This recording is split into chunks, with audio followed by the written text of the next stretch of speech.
Has Ghana just discovered oil worth $1 trillion in the Voltaian Basin? The rumors are spreading fast, but is it true? The Voltaian Basin, stretching across central and northern Ghana, is one of the country's biggest untapped frontiers. For decades, experts suspected it could hold oil and gas, but no well has ever been drilled there. That's about to change. Ghana National Petroleum Corporation (GNPC) says its subsidiary, Explorco, will finally drill the first exploration well in early 2026, the first since 1974. And here's where it gets exciting. Some speculations are claiming the Voltaian Basin could hold oil reserves worth up to $1 trillion. Yes, you heard that right, $1 trillion. But here's the truth. As of now, GNPC is also collaborating with other companies to increase exploration, particularly in our Voltaian Basin. It is therefore not surprising that within the last month, the government has supported 2 operators to conclude appraisal of some existing discoveries. The appraisal of the Athena discovery in the West Cape Trade Point Block 2 and Urban Akoma discoveries have all been completed successfully, resulting in the declaration of commercial oil discovery. Imagine waking up to the news that a small West African nation, a country the world thought was just another supplier of cocoa and gold, had just discovered one of the largest oil reserves on Earth worth over $1 trillion. Imagine the shockwaves this sent through Washington, London, and Paris as they realized that Ghana suddenly held the keys to the future of global energy markets. For decades, the West has relied on Africa for raw materials, cocoa, gold, timber, bauxite, but oil of this magnitude. This changes everything. This isn't just about energy. This is about power, control, and who gets to set the rules of the global economy.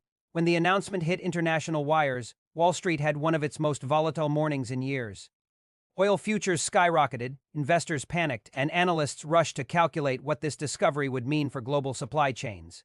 But the bigger question, the one nobody dared say out loud, was this: would Ghana sell its future to the West like so many resource-rich nations have done before, or would it chart its own destiny? In Washington, emergency meetings were called. Reports say the State Department, Pentagon, and major oil executives gathered in closed rooms to discuss contingency plans.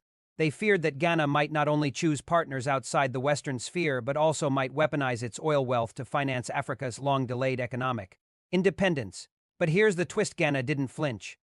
Instead of rushing to sign deals with US and European corporations, it sent delegations to Beijing, New Delhi, and even Moscow. The message was loud and clear.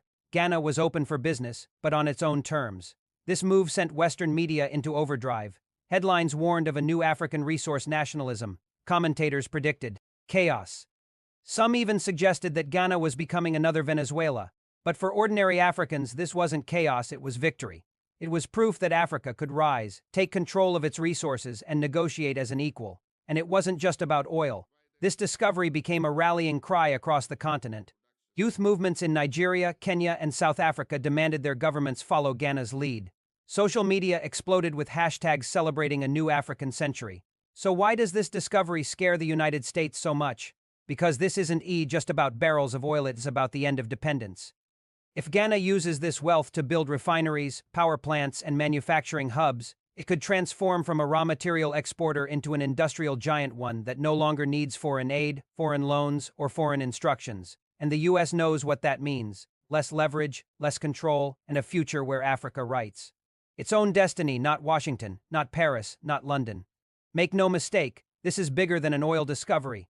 This is a geopolitical earthquake. This is the moment where Ghana looked the world in the eye and said, "Our oil, our rules, our future. Stay with me, because what you are about to hear in this speech will shake you how Ghana outplayed the biggest superpowers. How Washington scrambled to respond, and why this $1 trillion jackpot could be the spark that finally sets Africa free." When history is written decades from now, this moment will be remembered as the day a single African nation forced the entire global order to shift overnight.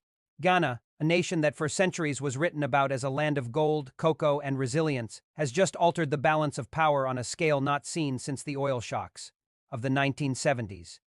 Imagine the scene: geologists, engineers, and government officials standing on the coast of West Africa, staring at a discovery so massive, so unprecedented, that its value was estimated at $1 trillion.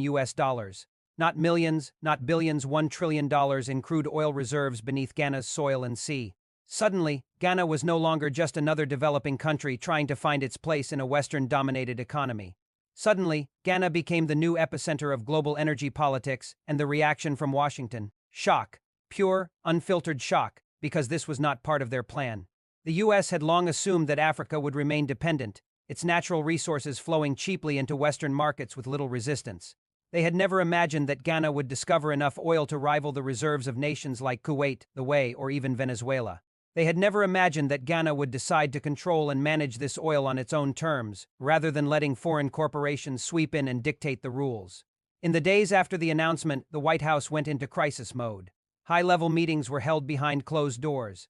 Senators and think tanks began to debate what this meant for America's energy security. Analysts on Wall Street tried to model the price shocks that would ripple through global oil markets if Ghana decided to sell its oil in local currency, or worse, in a currency backed by gold or the BRICS alliance. But in Accra, the atmosphere was electric. Ordinary Ghanaians flooded the streets celebrating. Flags were waved, speeches were made.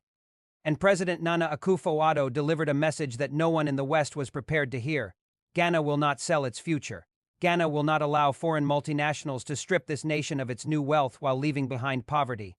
This oil is for Ghana, for Africa, and for the future generations of this continent. The announcement sent shockwaves through every major Western capital. Overnight, Ghana's negotiating power skyrocketed. Global energy companies, from ExxonMobil to BP, began lobbying aggressively for exploration rights, but Ghana remained firm. The government announced the creation of a new state-owned energy company that would oversee production, refining, and distribution, and that company would be African-owned and African-controlled.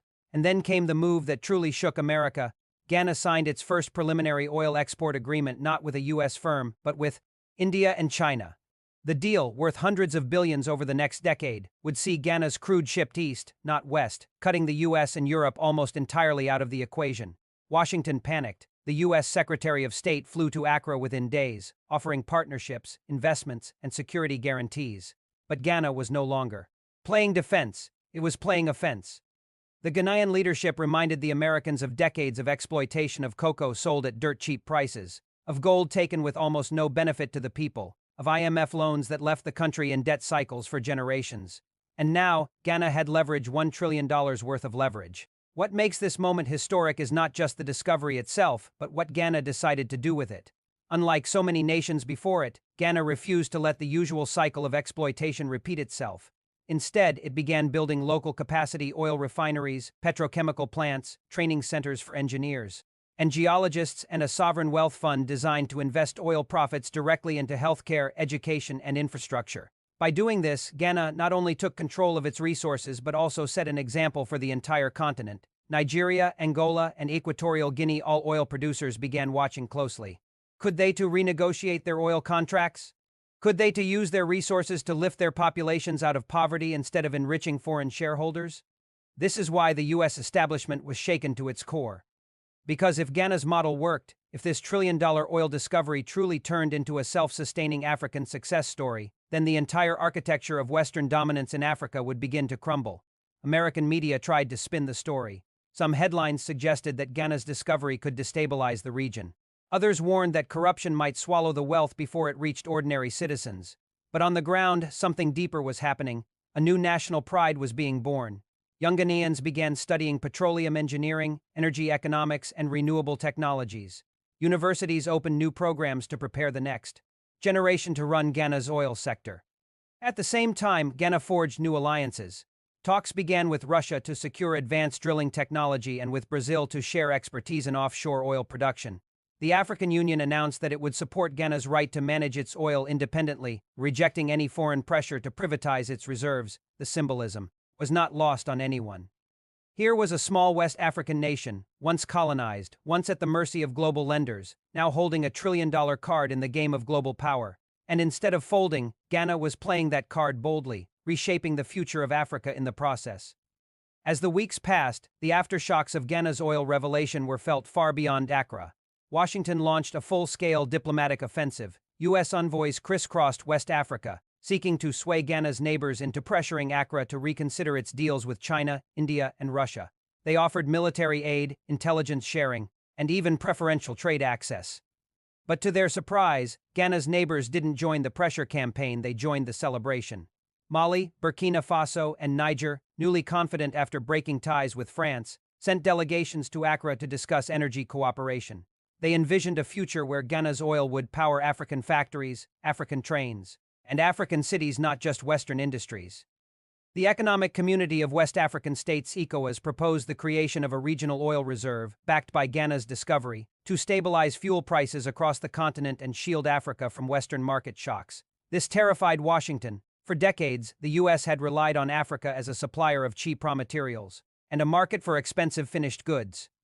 If Ghana and its neighbors succeeded in creating an energy bloc, Africa could finally break free from that cycle, producing its own goods, fueling its own industries, and negotiating with the world from a position of strength. The American media ramped up its narrative war. Major outlets painted Ghana's government as authoritarian, warning of a potential resource curse. They predicted chaos, corruption, and civil unrest. But in Ghana, the opposite was happening. The oil discovery had united the nation like never before. Political parties that had been rivals for decades came together in a rare show of unity, passing laws that ensured the oil wealth would be managed transparently and equitably. Ghana's president, in a historic address, declared that 50% of all oil profits would go directly into a sovereign development fund, financing schools, hospitals, renewable energy projects, and nationwide infrastructure upgrades. The remaining funds would be reinvested into the oil sector and used to diversify the economy, including massive investments in agriculture and manufacturing, ensuring Ghana would never be dependent on oil alone. This vision electrified the African continent. For the first time, millions of Africans saw a model of resource nationalism, done right not through corruption or cronyism, but through careful planning, transparency, and a commitment to the public good. African youth, often frustrated by unemployment and lack of opportunities, now saw hope. Social media exploded with hashtags celebrating Ghana's bold move. Meanwhile, in Washington, the panic deepened. Congressional hearings were held to assess the impact of Ghana's oil discovery on U.S. national security. The Pentagon issued a report warning that losing access to Ghana's oil could force the U.S. to rely more heavily on Middle Eastern suppliers, risking price volatility and supply chain disruptions. Desperate to regain influence, the U.S. sent a high-profile delegation led by its energy secretary. They offered a $50 billion package of loans, technical support, and security guarantees, but there was a catch. Ghana would have to grant U.S. companies a controlling stake in its oil production. Ghana refused, politely but firmly. That refusal became a turning point in global geopolitics. The rejection was not just economic, it was psychological. It symbolized the end of an era where African nations bowed to Western pressure without question. Ghana's decision emboldened other nations to renegotiate old, exploitative contracts. Angola reviewed its deals with Western oil giants. Nigeria moved to strengthen its national oil company. Even non-oil-producing nations like Kenya and Tanzania began exploring ways to take greater control over their natural resources. And then came the move that truly made Washington nervous. Ghana, along with Nigeria, Angola, and Algeria, began discussing the creation of a Pan-African Oil and Gas Alliance, a body that would coordinate production levels, control pricing, and act as a counterweight to OPEC. If successful, this would mean Africa would no longer be a passive player in global energy markets but an active force shaping supply, demand, and price in response. The U.S. tried a different approach: soft power. They ramped up cultural diplomacy, scholarships, and promises of partnerships. But the timing was too late. Ghana had tasted independence in its truest form, economic independence, and it was not going back. In Accra, massive new infrastructure projects broke ground: highways, ports, and railways, all financed by Ghana's oil fund, and built with a mix of African, Asian, and even South American partners. Ghanaian engineers took the lead, signaling a new era of self-reliance. And perhaps most tellingly, Ghana announced that all oil sales would be priced in a basket of currencies, including the cedi, the Chinese yuan, and the Indian rupee, effectively reducing dependence on the US dollar. This single decision caused panic on Wall Street as investors realized that the petrodollar's dominance was no longer guaranteed. What we are witnessing is nothing less than the birth of a new Africa. Ghana's $1 trillion oil discovery was not just a windfall, it was a wake-up call. A wake-up call to every African nation that the era of exploitation can end if they have the courage to end it. The United States, for all its military and economic power, could not stop a single determined African nation from standing tall and saying, no. No to exploitation, no to unfair contracts, no to being treated as a supplier of cheap resources while its people remain poor. Ghana has not just discovered oil, it has discovered its voice, its strength, and its future. And now, the rest of Africa is listening. This trillion-dollar discovery is more than a resource, it is a symbol of possibility. A possibility that Africa can finally take control of its destiny, build wealth for its own people, and take its rightful place as a global power. And that, my friends, is why Washington is shaken, because a free, wealthy, and united Africa is the one thing the old world order cannot control. History will remember this as the moment. The balance of power shifted not with guns or coups, but with a pen signing an agreement that said, Africa first, Ghana first, the future first. The oil beneath Ghana's soil is black gold, but the true wealth is the courage, vision, and determination of a people who finally said, our resources, our rules.